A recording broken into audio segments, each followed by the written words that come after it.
Bos, ini orang Jakarta kalau gaji UMR gimana ya cara ngatur duitnya ya? Apa emang? Buat ngopi ya udah 80.000 kayak gini. Emang kopi harganya 80 sekarang? Iya, serius mahal banget kopi pokoknya 80.000. Ya kan? Jual kopi aja lah kalau gitu. Mendingan jual kopi. Mendingan jual kopi. Ya sekarang ini baru kopi, belum terus. makannya, Terus. belum punya anak. Terus. Kalau anaknya 4 gimana? Gimana cara nabungnya? Lu mah repot, gaji UMR bikin anakmu. Lu udah pindah ke planet Namek aja lah.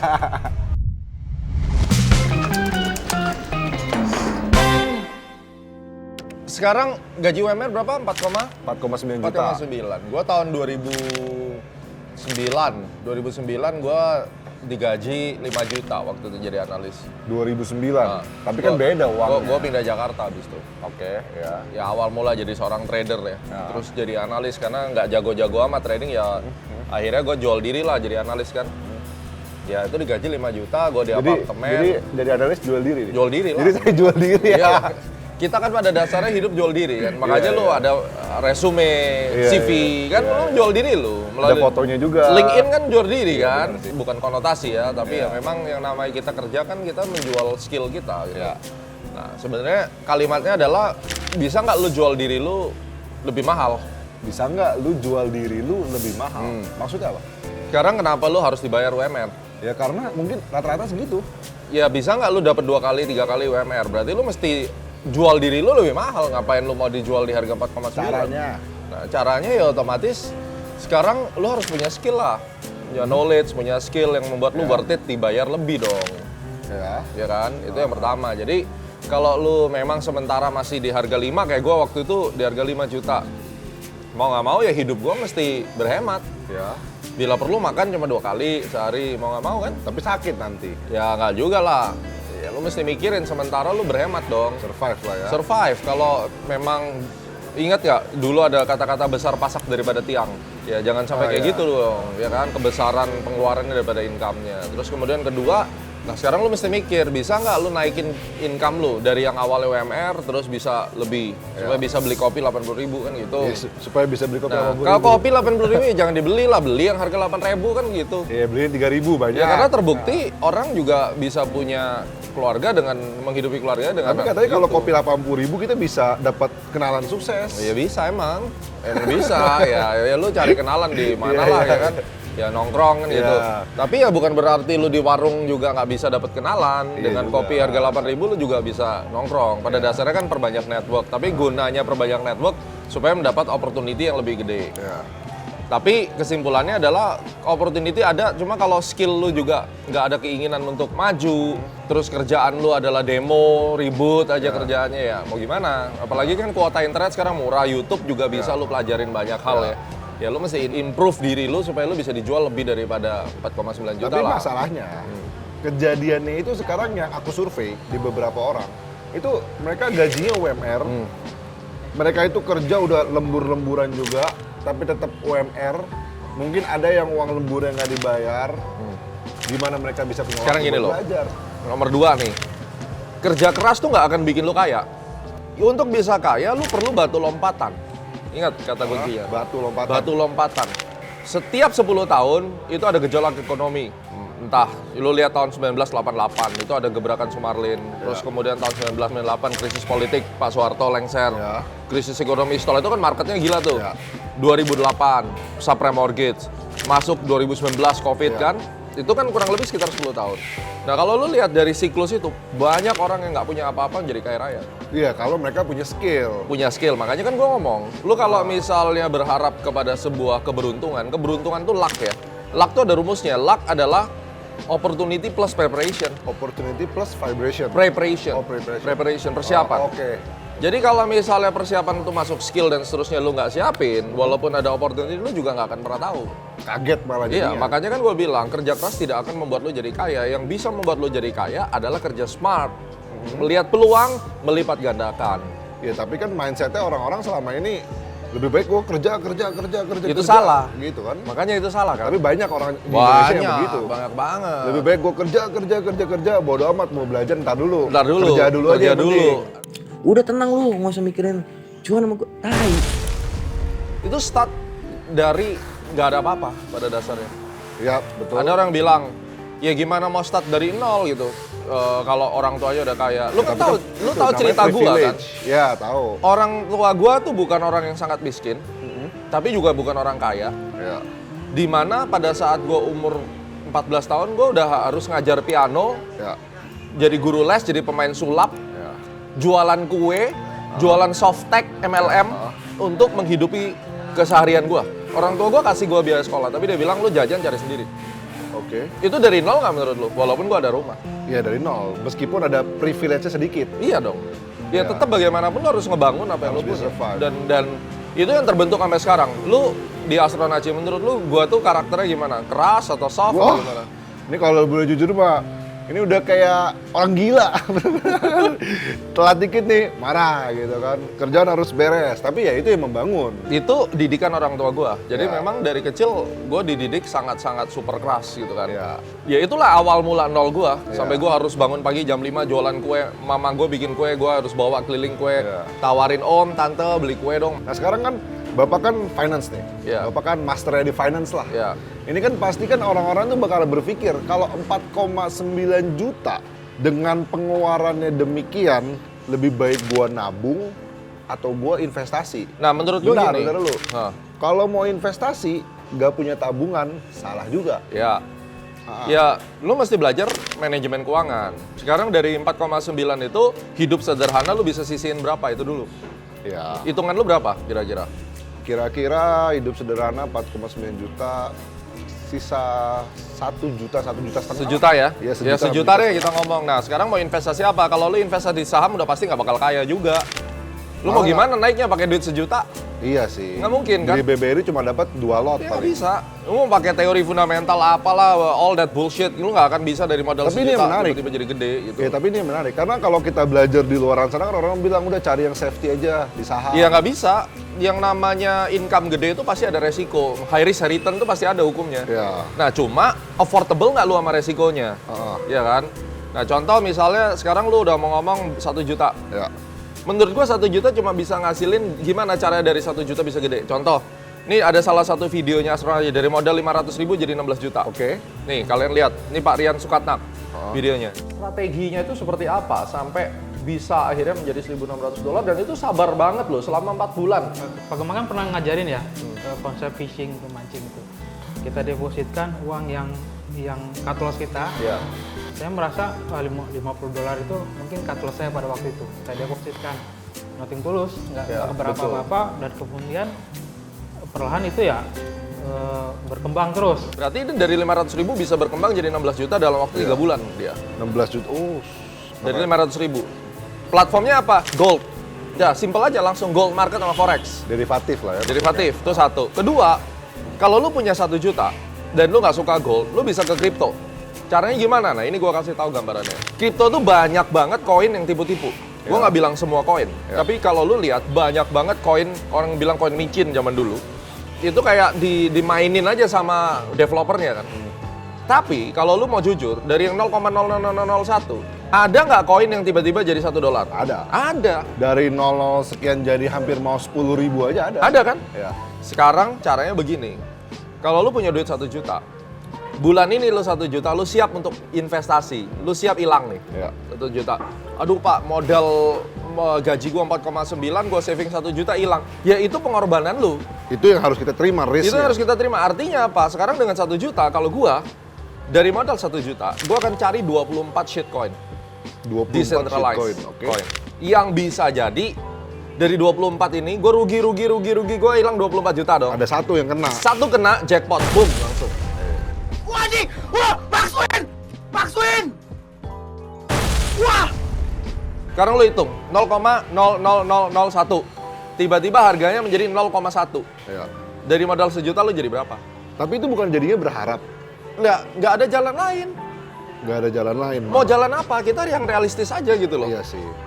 Jadi lu afford nggak untuk hilang sejuta? Iya, soalnya kalau di saham juga 1 juta, Nggak mungkin bro. dua tahun paling berapa Nggak growth-nya? mungkin. Nggak Paling bisa. 10%. Iya, ya kan? lu bayar 100.000. internet aja nggak cukup dari duit itu. Iya, benar-benar. Jadi kalau menurut gua, cuma dua kesempatan lu. Ah. CFD trading gold misalnya, karena memungkinkan trading dengan duit $100 bisa jadi $10.000 memungkinkan. Oke. Ada yang udah jago copy trade, ada yang jago pakai metode apapun, nggak harus Astronaci, apapun lah metodenya. Gue lagi kasih konsep berpikirnya sekarang. $100 jadi $1.000, lalu naik lagi $5.000, ada kok yang lakuin. Ya.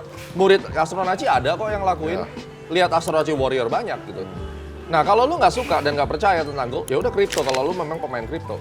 Ya, caranya gimana? Kalau nggak suka dua-duanya ya udah. Ya terima nasib lu. Terima nasib. Tapi menurut saya sih sebenarnya kalau dari sisi keluarga ya, itu pasti ada problemnya sendiri. Coba Iya. deh, coba Bang Haji, coba masuk. Coba masuk. Bentar. Nah, nih Bang Haji nih. Ini seru nih. Coba duduk. Jadi gini, kan kita tadi lagi bahas gaji UMR. Ya, Kan? Sekarang anggap deh, kamu udah punya anak.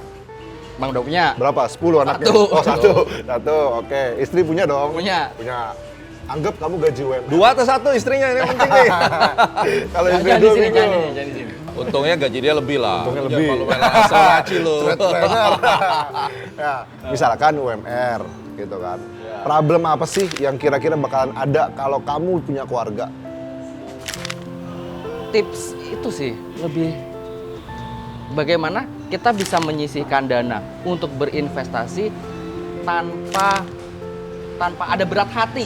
Ya, Kalau yang saya rasakan gitu secara orang awam. mau investasi Iya, tanpa bingung gitu. bingung. Ini mau waduh. Ini Bahkan takut juga. takut, iya. Memang ada rasa takut tuh wajar. Jadi Iya. kayak orang tuh pada dasarnya begitu uang mau keluar dari rekening tuh kayaknya berat banget. Bener. Makanya lu mesti ngucapin arigato money out kan. Arigato money out tuh mesti lu ucapin. Nah, di dalam orang berbisnis ataupun dia mau naik level itu harus ada keberanian. Energinya berbeda. Jadi kalau lu selalu jadi orang penakut, nggak berani keluar dari comfort zone, ini masalah comfort zone sebenarnya. Ya lu nggak akan kemana-mana. Hidup itu selalu ada challenge. Ya. Jadi kalau kita ngomong berjudi, ya hidup tuh berjudi sebenarnya. Tapi posisinya ini beda, Pak. Mungkin kalau kita ngomong sama orang yang belum berkeluarga, dia meresikokan dirinya dia sendiri. Paham, sih kan lu resiko kan anak kan. Ada anak, ada Ya. istri. Nah, Makanya memang agak berat. Jalan satu-satunya kan lu harus punya skill untuk naikin income lu dulu, fixed income. Sehingga financial market tuh tidak bisa menjadi kayak pesugihan lah, kayak wah gua kalau masuk financial market pasti hidup gua semuanya lengkap gitu, enggak. Tapi lu kalau nabung pasti habis juga. Kenapa nabung habis? Karena duit lu cuma ditabung dan kemudian nggak growth. Kenaikan harga barang-barang itu lebih tinggi kenaikannya daripada kenaikan dari yang ada di tabungan. Dan lagian kalau nabung, kalau gua malah kepake. Ya, kepake. Nah, sekarang kan kalau misalnya lu mau nabung sejuta, ya lu 12 bulan aja 12 juta. 12 juta. Anak lu nggak pingin nih, tiba-tiba anaknya sakit kena demam berdarah, Habis. 20-30 juta habis. Iya, betul. Asuransi pun nggak kebeli. Susah kan? Makanya kita mesti mikir, kalau udah punya anak, berarti gimana sekolah anak segala macam, ya mau tidak mau nomor satu adalah lu harus tingkatin fixed income lu dulu. berarti nggak langsung alokasikan dana masuk ke finance. Nggak bisa langsung masuk ke finance kalau misalnya lu ada pertimbangan, gue nggak yakin nih karena anak istri gue ada sakit, lu mesti safe kan. Iya. Tapi kalau sekarang lu merasa bahwa ya udah dari 1 juta tuh 500 gue bisa pakai sebulan ini apapun itu gue bisa belanjain apapun. Itu tadi dari uang 500.000 itu nggak ada jalan lain selain cuma 2. Lu cari shitcoin yang kemungkinan lu bisa meledak. Dari kita mencoba peruntungan. Peruntungan. gitu. Karena ada yang kejadian kan. Ya, banyak. Ada sih, saya jujur dulu saya pernah nyebar shitcoin gitu sih. Ah. Modal 50.000. Modal 50.000. Pernah sempat lompat ke sekitar 300.000. Tuh. Kok lu nggak ngajarin gua sih? Orang nyoba-nyoba hoki. Oh, nyoba-nyoba hoki. Belum tentu lu juga kena hoki. Iya kan, 50.000 jadi 300.000 udah berapa kan gitu. Ya sekarang kalau lu taruh 500.000 kan berarti jadi 3 juta. Gitu loh. Terus nanti dari 3 juta lu ambil lagi 1,5 lu taruh lagi di shitcoin. Itu kan bisa. Tapi waktu itu saya nggak tahu kapan harus ngambilnya. Udah balik lagi ke 50.000 sekarang. Ya artinya lu jangan greedy kan. Waktu dia udah naik sampai 3-4 kali ya lu ambil. Lu cari lagi yang lain. You see?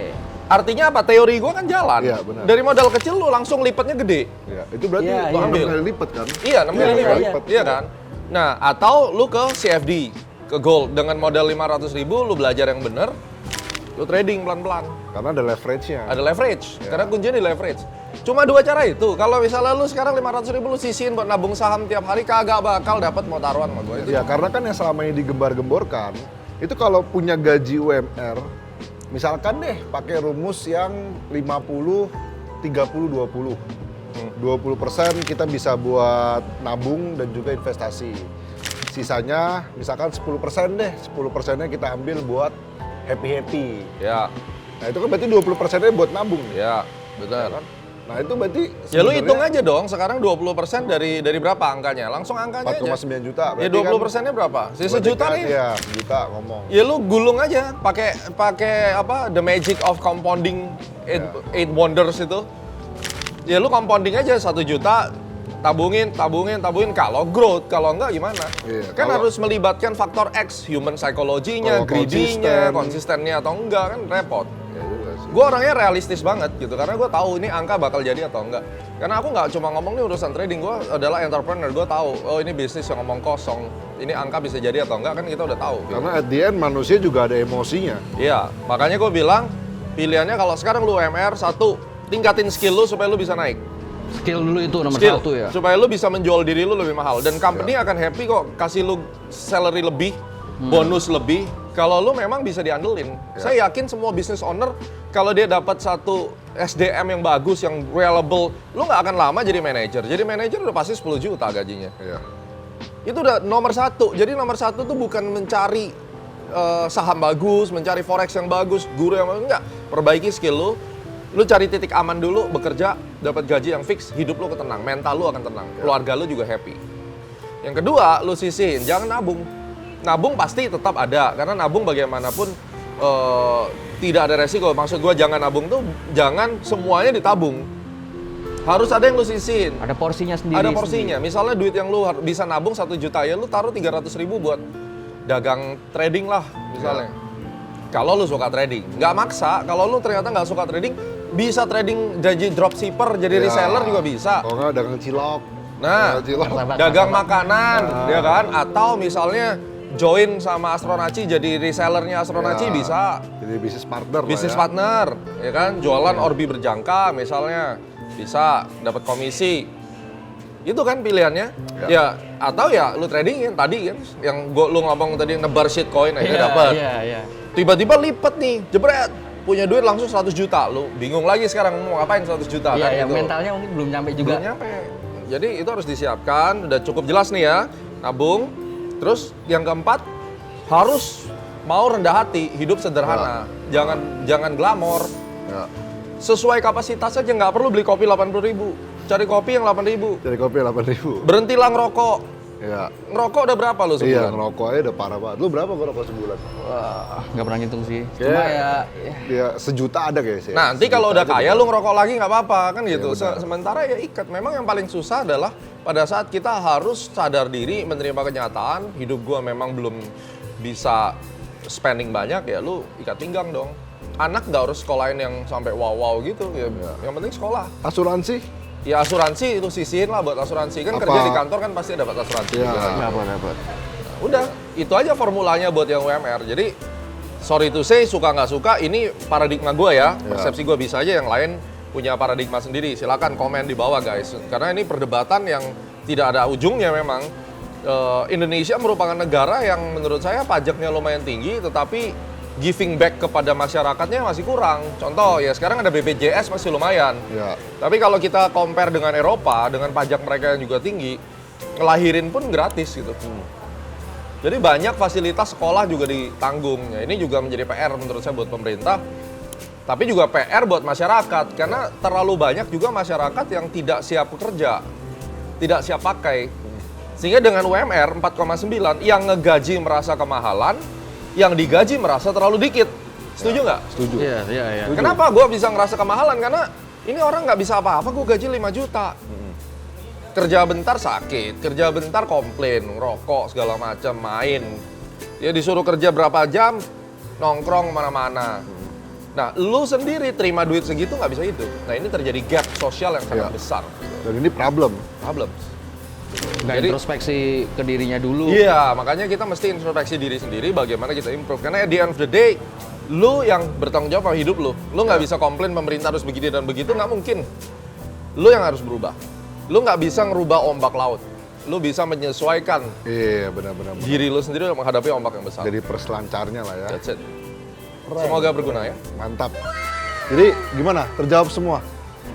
Belajar dulu, Belajar dulu. knowledge-nya ditingkatin, baru manage keuangan disisi-sisihin, Ya. sesuai porsinya, langsung udah. Tahu nggak yang keempat yang paling penting apa? Apaan? Istri jangan sampai 4. Nah, istri yang paling benar. Oke, thank you Pak Thank Goma. you. Mantap.